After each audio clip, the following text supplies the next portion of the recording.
Councillor Millette, new business. Thank you, Your Worship. Through you, I guess, to the Clerk McDonald as well. The online voting, I'd had a few questions from residents today, being the first day for online advance voting, and hopefully it's going well. The question I have, and I had heard some other concerns, but I'm let whoever brought those up bring that. I'd had two at least ask, these online votes are, the questions were about the security, I guess, of who sees the votes. And I guess they thought maybe there might be a computer somewhere at Belleville City Hall where somebody is looking at the votes beforehand. So if you could just clarify, and I tried to explain to them that no, there will be no vote counting until actual election day. But these people, you know, and again, they're varying degrees of understanding and acceptance of computer issues. Can you just give us a Reader's Digest view of how the security and the tabulation goes? I can. Through the chair to Councillor Millette, all of council and all the public paying attention this evening and maybe reading about this tomorrow. So the security of online voting, telephone voting, which we've used in the past number of elections, 3 prior to this, is very much like your bank. The security posture is very much the same as that. The continued existence of the companies providing the service is based on the security of the system and the integrity of that.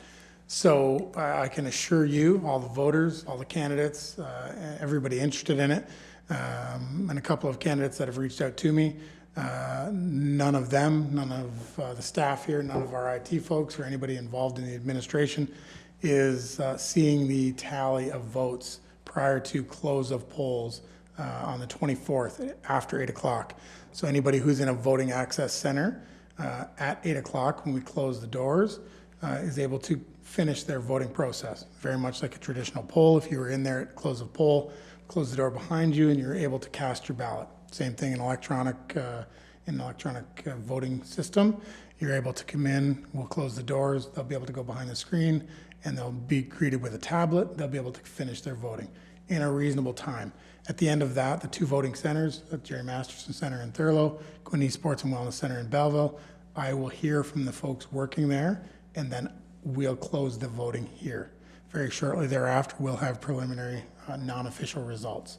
That'll be the first time the results button is pushed. I confirmed with our manager of IT today that the results button, if I inadvertently push it, it'll be a catastrophe that he'll have to work very quickly with the vendor. It will warn me not to do that, so I will have to very quickly not do something, push a button more than once. So there will be no results displayed. I can assure you we see the number of votes being cast, and I can tell you as of right now, 1,269 people have voted in multi-channels, so either by telephone or by internet. So the uptake has been really good. I can tell you, certainly in the first day or weekend of traditional paper ballots, we could not have put 1,269 people through a traditional poll. So certainly, as of right now, 1,269 people have participated in the 2022 election.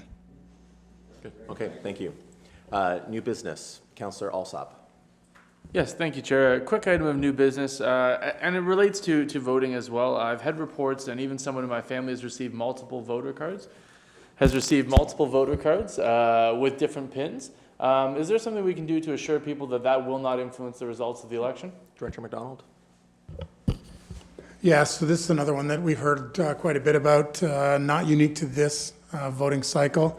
The list of electors we received by legislation from MPAC, lots of people's favorite whipping corporation. It's unfortunate.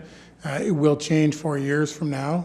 The election cycle in 2026, we'll receive it from Elections Ontario. I would suggest that we will be well served. Municipalities across the province, 417 of 444 that run elections, Hastings County being an example of someone who does not run an election. There's lots of cross-referencing in that voters list, which I hope removes that. So duplicates, unfortunately, folks who have passed away adult children who have moved. MPAC's list of electors is based on data that is used for tax roll, so it's based on deeds. So if you buy a property and you live in it for 40 years and you have your children, and at some point they get added as they become voting age, and then they move out of your home and they move to a city that's not in Belleville, and they never buy a property in Belleville and get put on a deed, and there becomes a conflict that MPAC catches or our tax department catches, and we remove them, they will get a voter information letter. 4 years previously, they would have got a voter notification card and gone to a traditional poll. It's not unique. It's problematic. Those duplicates, though, I'll take this opportunity, much like I've taken a couple of others prior.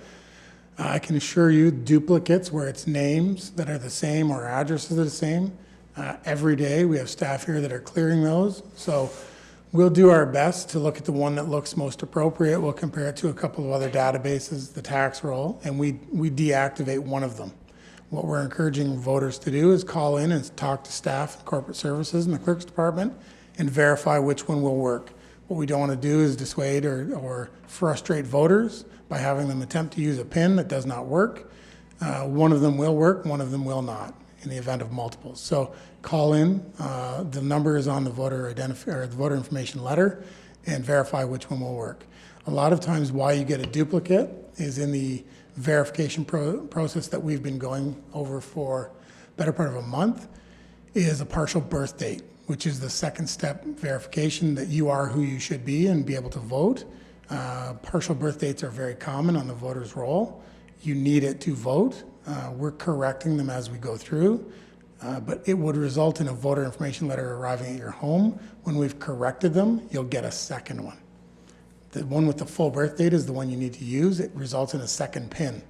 One of those PINs is never going to work for you because it's tied to a partial birth date. So, Thank you. yeah.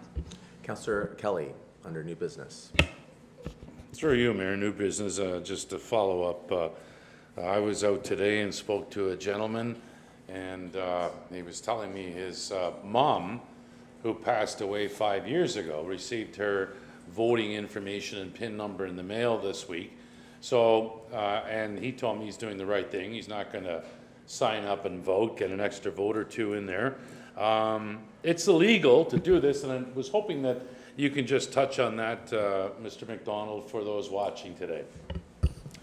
Thanks. Through Councillor Kelly again to all of council and those watching. That's correct, and that's unfortunate.